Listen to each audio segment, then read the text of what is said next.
미래를 보는 창, JTB. 안녕하세요. JTBJ입니다. 오늘은 치솟는 이자 부담, 중립금리 도달 임박이라는 주제로 이야기를 해 나가도록 하겠습니다. 먼저 연준의 그 금리 사이클에 대해서 다시 한번 짚고 넘어가 보도록 해볼게요. 일단 지금은 지난 20, 30년간의 금리 사이클과 다른 점이 있다. 그게 뭐냐. 일단 금리 사이클 상으로 마지막에 있었던 이 상승, 그 마지막 부분, 여기 상단이 아마 2018년 12월이었을 거예요. 2.25에서 2.5%. 여기를 딱 찍고 그 이후에 금리를 동결시키고 그 다음 인하로 넘어갔던 그 시기가 바로 여기입니다. 사실상 중립금리라고 봐야겠죠. 이때 금리를 이렇게 막 올리면서 처음에는 괜찮다가 이제 중립금리에 서서히 도달하기 시작하면서 긴축 텐트럼 이슈가 또 나왔었거든요. 특히 레포 시장에서 이제 돈맥 경화, 자금 부족 사태가 일어났어요. 그러면서 금리가 이제 막 튀면서 여러 가지 금융시장의 문제를 야기시키려다 보니까 이제 페드에서는 더 이상 금리를 올리지 못하겠다. 그리고 이때는 주식시장도 갑자기 많이 빠졌었죠. 이 막판에. 그래서 어쨌든 긴축 텐트럼을 일으켰던 마지막 시기의 중립금리는 이 영역대였습니다. 근데 우리가 중립금리에 대해서 사전적으로 의미를 살펴보면 경제가 인플레이션이나 또는 디플레이션 압력이 없는 잠재 성장률 수준을 회복할 수 있도록 하는 이론적 금리 수준이라고 말을 합니다. 그러니까 이론적으로는 딱 중립금리 최상단에 도달했을 때는 문제가 없어야 돼요. 중립금리까지는. 근데 그 중립금리를 살짝이라도 조금이라도 이제 넘어가는 순간 문제가 발생되는 거죠. 근데 마지막 사이클에서는 중립금리가 이거보다는 실제적으로 낮았다는 얘기겠죠. 왜냐하면 이 수준에 도달했을 때 문제가 발생하기 시작했으니까. 그래서 우리가 거꾸로 생각을 해보면 일단 중립금리는 연준도 몰라요. 왜냐면 이거는 이제 이론적으로 산출을 해내는 거고 실제로 금리를 올려가면서 이제 체감적으로 확인할 수 있는 부분이거든요. 그러면 코로나가 터지기 전에 우리 글로벌 경제는 미국 기준으로 봤을 때 중립금리가 실질적으로 2에서 2.25 정도, 이 정도라고 보는 게 맞을 것 같아요. 이 근처. 또는 이거를 봐도 무방할 것 같고, 이 정도를 봐도. 그러면 과연 이때보다 지금 글로벌 경제가 체력이 더 좋은 거냐? 저는 절대 아니라고 생각을 하거든요. 오히려 이때보다도 체력이 더 약해졌다. 부채는 부채대로 많이 늘어나고, 연준에서도 사실상 정책적으로 할 수 있는 부분들이 크게 없는 상태이고, 정부에서도 이미 재정적으로 많은 적자를 지출하면서 부양을 했기 때문에 여기서 이제 무너지게 되면은 정부 입장에서도 또 마음대로 풀기가 좀 애매한 상황. 왜냐면 이제는 인플레가 움직이기 시작했잖아요. 이때는 인플레가 막 치솟는 그런 구간이 아니었어요. 그래서 양적 완화를 해도 괜찮았었고, 코로나 때도 마지막 실탄을 써가면서 했는데도 이때까지만 해도 인플레가 자극되지 않다가 이제 어쨌든 과잉 유동성, 돈을 많이 풀어서 인플레가 이번에 다 터진 거예요. 이게 다 누적된 거죠, 이렇게. 특히 2008년 이후 QE라는 걸 하면서 이때부터 본격적으로 많이 누적됐을 거예요. 우리는 이때는 QE 해도 괜찮네라고 그때 당시에는 그렇게 느꼈겠지만, 결국 이게 이렇게 돌아오는구나. 결국 이렇게 우리는 지금 판단을 할 수밖에 없는 상태이고요. 그래서 어쨌든 지금 우리 순수 경제 체력을 봤을 때는 중립금리가 이거보다 절대로 높지는 않을 것이다. 합리적으로 추론을 했을 때 저는 그렇게 생각을 하고 있습니다. 근데 문제는 이제 인플레라고 말씀을 드렸잖아요. 그래서 지난 20, 30년간의 금리 사이클에서는 웬만해서 중립금리쯤에 갔을 때 금리를 그냥 멈추면 됐어요. 더 이상 안 올려도 됐습니다. 그런데 이번에는 중립금리를 넘겨야 돼요. 그게 다른 거죠. 지난 20, 30년간보다는. 그래서 중립금리를 넘겨서까지 금리를 올려서 수요를 좀 과격하게 말하자면 박살을 내버려야 인플레를 잡을 수 있는 상황이다. 그러면 이때 당시보다도 경제 관점에서 체력이 더 좋지는 않은 상태인데 이것보다도 금리를 더 올려야 되는 상황이잖아요. 지금 현재 연준의 기준금리가 1.75예요. 상단이. 근데 이번 금리 인상이 거의 뭐 0.75%는 확실하게 지금 예상을 하고 있기 때문에 요걸 그대로 이제 반영을 하다 보면 이제 상단은 2.5가 되는 거죠. 그럼 다시 이 위치로 가는 거예요. 2.25에서 2.5가 되는 겁니다. 원래는 여기서 멈춰야 돼요. 그런데 이거보다 더 올려야 되는 상황이라는 게 우리가 지금 맞이해야 될 그런 상황들이죠. 그러면 실질적으로 각각 사이클마다 이 중립금리가 다 있는데 이게 점점 내려오고 있습니다. 각각 사이클마다 중립금리를 올리고 나서 이제 긴축 텐트럼으로 인해서 이제 이런 침체들이 발생을 했는데 이번에는 과연 그 침체가 가벼울 거냐 이거를 되묻고 싶은 거예요. 20, 30년간에 있었던 금리 사이클과 다른 점이 이제 중립금리를 이번에는 넘겨야 된다는 건데 그러면 우리나라뿐만이 아니고 전체적인 이 글로벌 경제가 수용할 수 있는 실질적인 이 중립금리를 넘어서기 때문에 이거를 넘어서게 되면은 충격도 더 클 수밖에 없어요. 근데 그 충격을 감내해야 되는 상황이라는 거죠. 인플레 때문에. 그러면 여기서 맞이하게 될 이 리세션의 그 강도가 어쩌면 이때보다도 클 수도 있지 않을까라는 일단 시나리오를 우리는 생각해 놓고 보셔야 될 것 같습니다. 그래서 이게 조금 많이 걱정되는 부분이기도 해요. 그리고 실질적으로 리세션에 들어가게 되면 뭐 리세션은 뭐 들어갈 수 있다 치죠. 근데 리세션에 들어가고 나서 나타나는 양상이 다르잖아요. 이제 그 부분을 말씀을 드리도록 하겠습니다. 일단 지금 10년물과 2년물 장단기 스프레드가 역전이 된 상태죠. 근데 이번 역전은 전형적인 침체 시그널에 가깝습니다. 이때와는 전혀 다릅니다. 이때는 장단기 금리가 역전이 되긴 했지만 전형적인 침체 시그널은 아니었어요. 페드에서 정책적으로 대응이 늦다 보니까 이제 시장이 한꺼번에 기준금리를 얼만큼 올려야 될지 그거를 2년물에서 갑자기 반영하면서 이게 장단기 금리가 역전이 된 거거든요. 근데 전형적인 침체 시그널은 시장 금리가 어느 정도 상단 영역에 도착을 하고 그 다음에 그 이후에 침체 우려 이런 것들로 인해서 채권금리가 빠지면서 발생되는 장단기 금리 역전이 전형적인 침체 시그널에 가깝습니다. 근데 이번에는 그게 나온 거예요. 그래서 이때는 장단기 금리가 역전이 되었음에도 불구하고 침체 시그널로 보지 않았는데 이번에는 침체 시그널로 보는 겁니다. 이런 상황에서 과연 충격이 어떻게 올 거냐. 일단 우리가 통상적으로 금리가 오르면 은행주가 좋다라고 알고 있어요. 통상적으로. 근데 지금 주가를 보시면 아시겠지만 은행주들 다 나락가고 있죠. 금리는 계속 오르고 있는데 이유는 뭐냐? 일단 급격한 금리 인상 그리고 고강도 긴축 이런 것들이 신용 리스크를 부각시킬 수 있기 때문입니다. 그러면서 지금 뭐 우리나라도 그렇지만 전 세계적으로 CDS 프리미엄이 가파르게 상승을 하고 있거든요. 그러면 투자자들 입장에서는 이런 위험을 회피하려고 하겠죠. 그러니까 은행주를 오히려 안 좋게 보는 겁니다. 금리가 원래 올라가면 은행 수입이 늘어나는 거잖아요. 근데 이거는 이런 식의 양상은 은행의 수입이 늘어나는 게 아니고 오히려 신용 리스크가 부각될 수 있다. 오히려 위험하게 보는 거예요. CDS 프리미엄에 대해서 간단히 설명을 해드리면 뭐 아시는 분들은 아시겠지만 부도 위험을 회피하기 위해서 필요한 보험금 성격의 수수료라고 이해를 하시면 됩니다. 지금 우리나라도 보면은 최근 5년물 기준으로 CDS 프리미엄이 가파르게 상승을 하고 있죠. 작년 말부터, 작년 말 한 12월, 11월 뭐 그때쯤부터 이 각도 자체가 완전 다르죠. 참고로 코로나 때 우리나라 CDS 프리미엄이 56 정도 갔었어요. 근데 이미 그 위치에 올라와 있는 상태입니다. 근데 이때는 유동성을 풀어서 막아냈잖아요. 근데 지금은 그런 상황이 아니죠. 오히려 지금 위치에서도 유동성을 더 많이 조여야 되는 상황입니다. 그러니까 아마도 코로나 때 그 위험 시기보다 훨씬 더 위험한 수치로 계속 올라갈 거예요.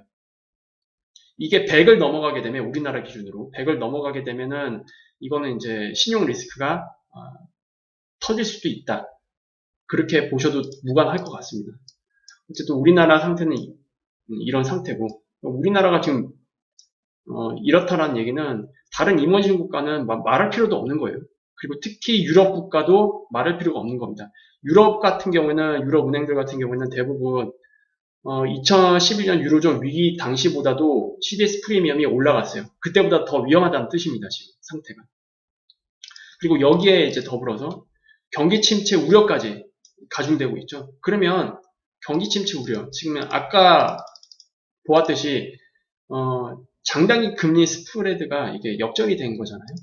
그러면 당연히 은행 입장에서는 예대 마진이 줄어들 수밖에 없습니다. 그러니까 수익성이 오히려 악화되는 거죠. 정상적으로 금리가 오를 경우는 괜찮지만 지금 이런 환경에서의 금리가 오르는 이런 상황에서는 굉장히 안 좋다라는 얘기예요. 통상적으로 금리 같은 경우에는 장기 금리가 더 높죠. 단기 금리보다. 그래서 은행 입장에서는 단기로 돈을 빌려서 단기로 신용대출을 해줍니다. 뭐 여러 가지 대출을. 그래서 이 장단기 금리의 이게 스프레드 차익을 이제 먹는 거죠. 은행 입장에서. 근데 이게 역전이 돼버리면 은행 입장에서는 장기로 대출을 해줄 이유가 없죠. 오히려 손해인데. 근데 대부분 뭐 기업이라든지 그리고 뭐 가게라든지 필요한 거는 이 장기 금리예요. 특히 뭐 주담대부터 해서 기업들 뭐 회사채 이런 것들 다 장기로 이제 빌리는 경우가 많은데 결국 이거를 못 빌려준다는 얘기는 은행 입장에서 돈줄을 죄버리는 겁니다. 그리고 단기로만 운용을 할 수밖에 없어요. 대부분 단기는 이제 변동금리로 마냥 진행되고 있긴 한데 그 단기금리 자체도 또 비싸요. 또 지금 상태에서는. 그래서 어쨌든 이제 본격적으로 긴축에 대한 효과는 이제부터다라고 보시면 될 것 같아요. 뭐 여태까지 막 유동성을 줄이고 뭐 그런 작업들을 해가고 있고 앞으로도 할 거잖아요. 여태까지 진행된 거는 뭐 어떤 뭐 긴축의 효과라고는 할 수 없습니다. 그냥 금융시장에서만 멀티플이 축소되는 것들만 반영됐을 뿐이에요. 근데 실질적으로 이 실물경제 있잖아요. 실물경제 입장에서는 이제부터 시작이에요. 이제부터. 이런 환경이 만들어졌기 때문에 뭐 돈을 빌려줄 이유가 없거든요. 은행 입장에서는. 오히려 돈줄을 재버리지.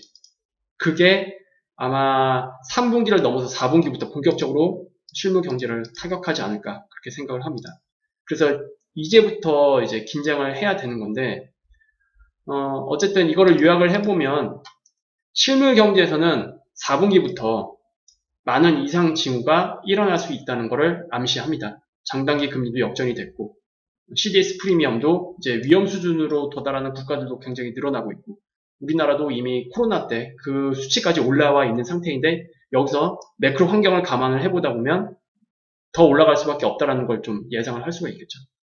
그리고 대출금리가 통상적으로 시장금리랑 가상금리를 더합니다. 그리고 여기서 이제 기업이나 아니면 가게마다 가지고 있는 그 신용도에 따른 그 우대금리가 있을 거예요. 그걸 이제 빼준 것들을 적용을 하는 거거든요. 대출금리가 이렇게 이제 산정되는 건데 어쨌든 CDS 프리미엄이 올라간다는 거는 이게 가상금리에 영향을 줘요. 근데 이미 시장금리는 어느 정도 다 올라왔어요. 시장금리가 이제 기준금리보다 먼저 반응을 해서 다 선반영 시키잖아요. 그래서 이거는 뭐 크게 올라갈 것 같지 않은데 지금 상황에서. 근데 문제는 가상금리가 이제는 이제 가파르게 오르고 있고 앞으로도 올라갈 거라는 거. 그러면 대출금리가 더 올라갈 수밖에 없고 특히 가상금리가 올라가게 되면 신용도가 나쁘면 나쁠수록 이게 많이 키잖아요. 스프레드가 벌어지는 거기 때문에. 그러면 좀비 기업 그리고 신용도가 낮은 신용도가 낮은 한계 가구들 이쪽에서는 대출 만기를 갱신을 할 때 좀 많이 킬 수도 있습니다. 금리 자체가. 특히 작년 하반기, 2021년 하반기, 뭐 3Q에서 4Q죠. 하반기에 대출 만기가 갱신되는 분들은 좀 충격을 먹을 수도 있어요. 이제 3분기가 시작됐잖아요. 근데 지금 가상금리도 많이 튀고 있고 시장금리도 굉장히 많이 올라와 있는 상태인데 만기를 갱신할 때 보면 크게 봤을 때는 이자 자체가 2배가 뛰는 경우가 굉장히 많이 나올 겁니다. 굉장히 끔찍하죠. 예를 들어서 작년에 뭐 한 이자를 80만 원을 냈던 사람이 있다고 칩시다. 그러면 이제 조만간 3분기, 그리고 이게 뒤로 가면 갈수록 좀 많이 튈 거예요. 작년에 80만 원을 냈다면 올해는 이제 갱신이 될 때 최소한 뭐 한 150만 원, 160만 원 이렇게 낼 가능성이 굉장히 높습니다. 그래서 그것들을 이제 감안을 해보면 이제 여기서도 말씀드렸지만 이상 징후 충분히 나타날 수 있겠죠. 그리고 지금 1금융권 주담대 혼합형 금리 기준으로 봤을 때 금리가 4.75에서 6.5%거든요. 근데 작년에 주담대 좀 싸게 받으셨던 분들은 아마 3점 초반대, 뭐 3.2나 3.3, 또 많이 치더라도 한 4% 초반대, 아니면 3% 후반대, 뭐 이 정도에서 금리를 이제 적용을 받았을 거예요. 근데 변동금리이신 분들, 그러니까 주담대 중에서 변동금리이신 분들은 특히 4분기쯤에 갱신을 해야 된다. 변동금리가 이제 갱신이 될 거잖아요. 그러면 이 분들도 잘하면 아무리 못 돼도 한 1.75배에서 2배 정도 이자 부담이 뛸 수가 있습니다. 대충 4분기를 예상으로 한다면 이 상단 타켓이 8%대까지 간다는 얘기가 계속 나오고 있고 지금 이론적으로 가능하죠, 충분히. 그리고 특히 주담대 같은 경우는 이자 비용 자체가 굉장히 세잖아요. 금액대 자체가 높잖아요, 금액 자체가. 근데 이게 뭐 1.5배, 2배 튄다. 그러면 가계의 부담이 엄청나게 가중될 수밖에 없어요. 그리고 특히 리세션을 앞두고 있는 상황에서는 어떤 고용에 대한 불안, 이런 것들도 같이 가중될 수 있기 때문에 이게 어떤 효과를 이제 보여줄지 이게 조금 걱정되는 부분이긴 합니다. 그렇다 보니까 이런 모든 것들이 반영이 돼서 CDS 프리미엄이 올라갈 수밖에 없겠죠. 그러니까 신용 문제입니다. 신용 문제. 신용 문제가 본격적으로 부각될 수 있다라는 거예요. 4분기에 이제 가게 되면. 그리고 기업 같은 경우에도 이제 신용 등급이 재조정될 가능성이 굉장히 높거든요. 그러면 적격 투자 등급에서 정크채로 미끄러지는 기업들이 상당히 많이 나올 것 같습니다. 특히 중소기업 쪽에서. 이거는 뭐 계속 강조했던 부분이고요. 그래서 이런 것들이 다 4분기에 다 몰려 있습니다. 이런 이슈들이. 신용에 대한 어떤 리스크가 터지게 되면 뭐 멀티플 축소 아니면 뭐 어닝이 하향돼서 뭐 재조정하는 뭐 하락 그런 식으로 하락하지 않습니다. 그냥 시장에 확 주저앉아 버려요.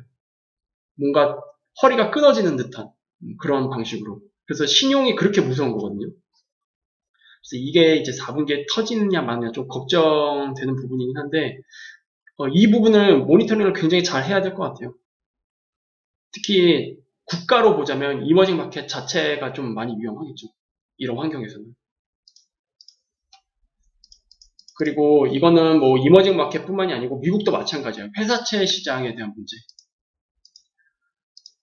지금 여기 아웃스탠딩 코퍼레이트 본드 있잖아요. 이게 지금 2008년 이후로 엄청나게 많은 규모로 시장이 커졌거든요. 제가 코로나가 터지기 전에도 다음 리세션이 오게 되면은 회사채 시장이 가장 큰 문제가 될 수밖에 없다라고 여러 가지 뭐 데이터들을 인용을 해서 말씀을 드려왔잖아요. 근데 실제로 코로나 이벤트를 통해서 이게 확인이 됐죠. 회사채 시장이 굉장히 위험하구나. 그래서 뭐 금리를 제로 금리를 내려도 안 되고 뭐 무제한 양적 완화를 선언해도 시장이 계속 빠졌잖아요. 근데 결국 이 정크채까지 매입을 해준다. 이제 그게 나오면서 이제 시장이 강화가 된 거거든요. 즉 신용에 대한 문제입니다. 이것도 마찬가지로. 근데 이게 해결됐느냐? 아니죠. 그냥 유동성으로 틀어 막은 겁니다. 그래서 지금은 오히려 코로나 이전보다 문제가 더 커졌어요. 이 회사채에 대한 어떤 그 리스크 자체가. 그리고 이제는 본격적으로 이게 시장 자체에서 추세 하락이 나오고 있습니다. 여기서 자본 유출이 본격적으로 시작된 거고 채권자 입장에서는 자금을 본격적으로 회수하기 시작했다는 뜻이죠. 2008년부터 쭉 성장하던 게 확 꺾였습니다. 이거는 VC 시장도 마찬가지예요. 벤처 캐피털 쪽에서. 다 자금 회수하고 있습니다. 그러니까 시장 자체가 얼어붙었어요. 그냥. 아무도 돈을 빌려주려고 하지 않습니다. 이게 지금 이 회사채 시장이 8조 달러 정도, 8조 달러입니다. 그리고 이게 지금 대충 10.5조 달러 그쪽 턱밑까지는 내려오긴 했는데 그래도 여전히 엄청난 규모이긴 하죠. 특히 미국 상장되어 있는 기업들 중에서 대략적으로 50% 정도에 되는 기업들이 다 BBB 등급 그쪽에 다 몰려있단 말이에요. 근데 신용 강등이 한번 시작되면 이게 어떻게 될지 모르겠습니다. 미국도 이거는 굉장히 큰 골칫거리가 될 거예요. 즉 신용 리스크가 여전히 이번 리세션이 제대로 오게 되면 가장 큰 아킬레스건이 될 수밖에 없을 것 같다라는 게 제 결론입니다. 이거 터지면 좀 많이 심각해질 거예요. 이때 당시에는 모기지 채권 쪽에서 뭔가 무너지면서 큰 문제를 발생시켰는데 이번에는 회사채 시장이 이렇게 빠지면서 2008년 금융위기와 같은 충격을 줄 수도 있습니다. 이론적으로 충분히 가능해요. 지금 환경에서는. 그래서 지금 뭐 다른 유튜버들 어닝에 대해서 많이 초점을 맞추고 있잖아요. 뭐 멀티플은 뭐 충분히 빠졌다. 뭐 어닝이 여기서 더 빠지게 되면 뭐 지수가 한 15% 정도, 뭐 그 정도만 뭐 조정받으면 바닥이다 얘기를 하는데 이거 계산 안 했잖아요.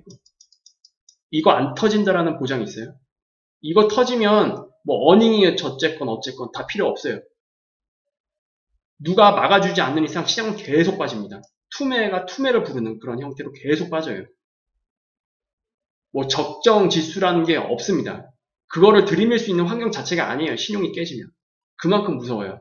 근데 이게 무너지면 연준에서 이걸 매입해 줄 거냐? 물음표죠, 이번에는. 인플레 때문에. 지금 다 발목 묶였잖아요. 그게 더 걱정인 거예요, 지금은. 그래서 이게 이제 무조건 터진다라는 얘기가 아니고 4분기 가면 이걸 알 수 있을 거예요, 분명히. 이게 터질 거냐 말 거냐. 그래서 이쪽 시장을 좀 모니터링을 잘 해야 된다라는 말씀을 계속 드린 거고 저도 모니터링을 계속 좀 잘 할 예정입니다. 이거는 제가 멤버십 분들한테 저번 주에 한번 정리를 해서 말씀드렸던 내용인데 결국 이번 사이클도 마찬가지로 리세션에 들어가게 되면 가장 큰 문제는 뭐냐? 결국 신용에 대한 문제예요. 신용. 이 회사채 시장 특히 이게 신용 크래시를 만들어낼 수 있는 이제 주 요인이거든요. 이거는 언론에서 터지기 전까지는 절대로 다루지 않을 것 같아요. 이건 너무 큰 거고 아마 위에서도 언론에서 신신당부를 하겠죠. 언론에 대해서. 제발 이거 터지기 전까지는 그냥 가만히 있어라. 이게 터지게 되면은 좀 심각하게 자금 유출을 시킬 수 있는 그런 원인이 될 수 있기 때문에 다 긴장하고 있을 거예요. 지금 이미 코로나 때 당시 CDS 프리미엄을 이제 넘기 시작했기 때문에 전반적으로 다 긴장을 하고 있는 건데 뭐 긴축을 여기서 뭐 멈출 수는 없죠. 지금 상황 자체가 계속 긴장하면서 갈 수밖에 없는 겁니다. 그래서 이런 것들 때문에 뭐 부동산 시장도 지금 긴장을 하고 있는 거고요. 이게 또 부동산 시장으로 같이 옮겨 붙게 되면은 상당히 머리가 아플 수 있습니다. 그리고 코로나 이벤트 때문에 지금 더 광범위하게 좀비 기업들이 조성됐어요. 그 규모 자체가. 얘네들이 어쨌든 회사채 시장에서 가장 큰 아킬레스건이기 때문에 아까도 말씀드렸지만 코로나가 터지기 전에도 이게 굉장히 큰 문제가 될 거라고 거의 기정사실화되어 있던 건데 이게 지금 코로나 이벤트 때문에 리스크가 더 커진 거죠. 규모는 더 커졌고 그래서 이거를 계속 지켜봐야 되는 거고 그리고 이 모든 것들은 4분기 아까도 말씀드렸지만 이건 뭐 제가 몇 달 전부터 말씀드렸죠. 4분기에 대한 이 중요성. 가계도 그렇지만 특히 기업들의 신용등급이 재조정될 때 그때가 굉장히 그러니까 좀 긴장을 해야 되는 상황이 아닌가 그렇게 생각을 하고 특히 이자 보상 비율 1 이하인 기업들 이번에 어떻게 될지 모르겠어요. 이거는 근데 장기적으로 봤을 때 다 구조조정해야 되거든요. 뭐 지수가 얼만큼 부러지건 간에 일단 구조조정은 다 해야 돼요. 장기적으로 봤을 때 그래야 정말로 질적으로 제대로 된 성장을 만들어낼 수가 있습니다. 무너질 기업 다 무너지고 다 정리되고 정말로 살아날 기업들이 바탕으로 해서 어떤 신기술이라든지 4차 산업을 제대로 열 수 있는 그런 사이클을 만들어내야 되거든요. 그래서 어쨌든 이런 것들이 터진다라는 얘기는 우리가 좋게 말하면 구조조정이 본격적으로 진행된다라고 이해를 할 수 있을 거고요. 마찬가지로 4분기쯤부터 기업들의 본격적인 구조조정이 시작되지 않을까라고 저는 그렇게 생각을 하고 있습니다. 그럼 이제 시장 관점으로 다시 한번 돌아와 볼게요. 저는 개인적으로 최악의 베어마켓 랠리가 나오지 않기만 바랄 뿐입니다. 최악의 베어마켓 랠리라는 건 어떤 거냐면 보통 1차적으로 이렇게 하락이 쭉 나오고 그 다음에 베어마켓 랠리가 최근 2, 30년간의 베어마켓 랠리는 대충 뭐 이렇게 나왔어요. 이렇게 N자형 패턴으로 잘 나왔습니다. 그리고 이 상단이 전체 하락의 뭐 61.8% 많이 나올 때는 그리고 적게 나올 때는 뭐 50% 정도 수준까지는 나왔어요. 이 하락을 되돌리는 이 폭이. 이번에는 매크로 상황이 그런 정도의 상황은 아니기 때문에 이걸 예단할 수가 없거든요. 그래서 최악의 베어마켓 랠리, 저번에도 말씀드렸지만 최악의 베어마켓 랠리라는 거는 이거예요. 이거. 계속 오르락내리락 하면서 난이도도 굉장히 높고 이게 베어마켓 랠리인지 체감도 안 되는 그런 아주 지저분한 베어마켓 랠리. 그래서 이런 게 좁은 영역에서 왔다 갔다 하는 거잖아요. 그러면 파동 관점에서는 이게 어떻게 나오는 거냐면 1차로 이렇게 빠지잖아요. 그럼 베어마켓 랠리가 원래는 이렇게 나와야 건강한 베어마켓 랠리인데 이렇게 나오는 거죠. 이렇게. 여기서 그냥 박스권으로 횡보하다가 깃발 형태로 빠지는 거예요. 깃발 형태로. 또는 이게 좁은 영역에서 박스권으로 나오는 게 아니고 이제 더 최악은 이거죠. 점점 이 진폭을 좁히는 거. 이런 식으로. 삼각수렴 형태로. 이것보다 이게 더 나빠요. 이거는 밑으로 가속도가 붙을 수 있습니다. 힘 자체가. 에너지가 그만큼 약한 거잖아요. 위로 되돌리는 힘이. 그래서 이런 게 나오지 않기만을 바라고 있습니다. 이거 뭐 가봐야 알긴 하겠죠. 그래서 오늘은 전반적으로 어쨌든 시장 자체가 3분기가 넘어가는 시점부터 중립금리를 다 넘길 거거든요. 모든 국가가 대부분. 빠른 국가는 뭐 한 9월 정도만 돼도 중립금리를 넘어갈 거예요. 그래서 중립금리 도달 임박했고 이런 것들이 이제 전반적인 이자 비용 부담 그리고 결국 신용시장을 건드릴 거라는 거 이런 위험성 이런 것들을 좀 정리를 해봤습니다. 여러분도 이 부분에 대해서는 계속 모니터링을 하셔야 될 거예요. 그래서 만약에 이 크레딧 시장에 문제가 발생하는 것 같다 그러면 최대한 빨리 정리를 해서 저도 공유를 해드리도록 하겠습니다. 어쨌든 그런 것들이 터지기 전까지 일단 베어마켓 랠리라도 좀 잘 나왔으면 좋겠는데 상황 자체가 그렇게 녹록지 않다 보니까 계속 긴장하면서 갈 수밖에 없다. 이게 좀 아쉽네요. 오늘은 이렇게 좀 마무리 짓도록 하겠고요. 다음에 더 좋은 영상으로 찾아뵙도록 하겠습니다. 감사합니다.